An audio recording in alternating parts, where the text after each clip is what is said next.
In a world filled with hatred, violence, and loss, one thing is certain to be pure and give people a sense of hope, and that's love. Young love, as naive as it is, may be the most purest form of love. The beauty, the innocence of being crazy over another person leaves you on edge and head over heels. Hi, I'm Dr. Williams. I'm the Director of Liberal Studies. I'm also a professor of psychology here at Hampton University. My background is in clinical psychology. My undergrad came from Spelman in psychology, and my master's and doctorate are in clinical psychology. And they came from Chicago School of Professional Psychology. I've done a lot of different things related to psychology because psychology is everywhere. But specifically here at Hampton, I've worked at the Counseling Center, and I've been a professor. I've been the chair of the psychology department, and now I'm the Director of Liberal Studies. Relationships are everywhere. At your very essence, just your beginning is a relationship, two people coming together to form the child. Part of being in relationships that makes us strong is when we are able to grow together and we go through situations. That's when you're able to know who you're dealing with. In healthy relationships, you're preferring the other person over yourself. And a lot of times people are so selfish, they feel like, well, you're gonna change me. If I'm only looking out for you, who's gonna look out for me? In healthy relationships, if you were doing that for the other person, they're doing that for you, everybody's needs gets met. My name is Chris Carter. I'm a senior business management major from Hyattsville, Maryland. Hi, my name is Hayley Lawton. I'm a senior broadcast journalism major from Houston, Texas.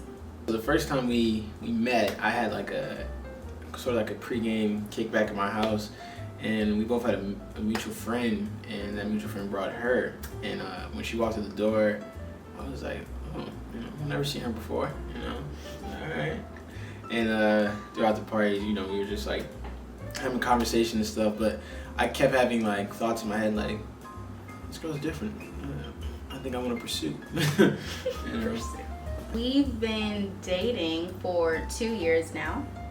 We started dating in March 10th, 2018, and now it's April 2020. I think I realized the moment that Chris was right for me was when I started acting a little different. It wasn't like a bad different, but he was always there for me. He was encouraging me to do everything better, just to become a better person.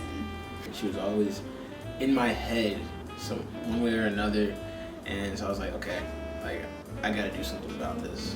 The best part about being in a relationship is spending time with one another. I want to say the security, really. I know like she just got my back more than like a lot of my bros. Like I know I can go to Hayley before I go to anyone else. Date night is really important. We don't really have a scheduled date night. Normally we try to do something just fun on the weekends because we know during the week it's pretty repetitive. Since we're both, college students, we look for deals. Like, fun things to do under $50. We always try to do something special together on the weekends. So we've been trying to cook a lot together lately. Yeah. We watch movies a lot. We binge watch Netflix shows. Sometimes we'll just go driving.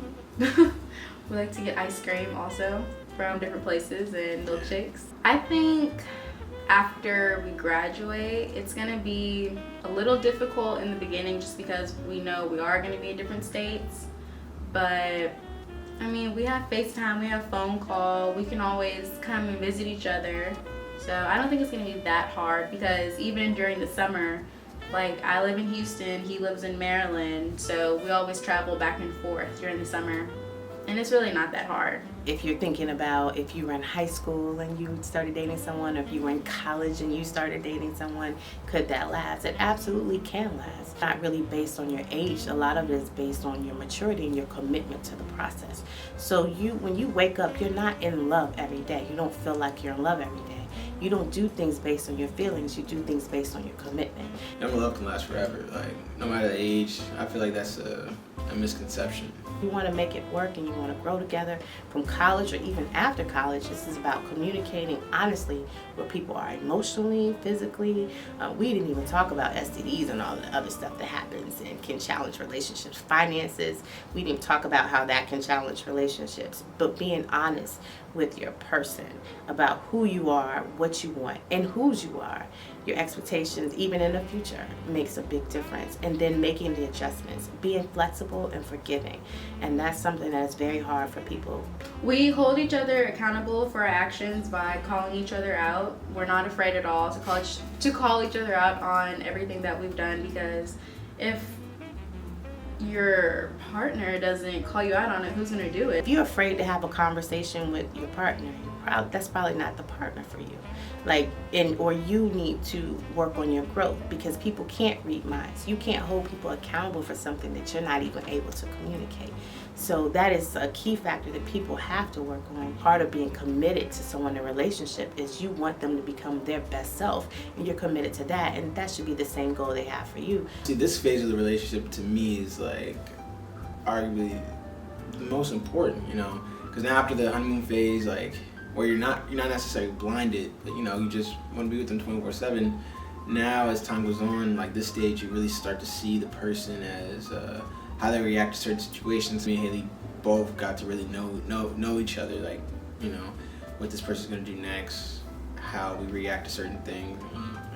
It's something that would help us both grow together if we learn, continue to learn each and every, movement, what we hate, what we like. It was really difficult learning how both of us are going to react to certain situations. I think the number one thing to making a relationship last is communication, because without that, the relationship can literally just fall down and be destroyed, because you have to understand what the other person is going through and what their point of view is for everything. You can't just go based off of what you always think is right. One thing that my husband and I stand by is that we go to bed friends every night. That means we may have to stay up longer than other nights to make sure that that's accomplished, but the communication and that level of respect and openness is necessary. The most important thing is literally just communication. Don't hold back anything. Let them know so you can move on, move forward. Yeah, and we've done pretty well with that. You will definitely have to pick your battles. You're not going to be able to argue and get your way in every situation. And so there are some things that you will need to let go, because in the big picture, it's not that serious.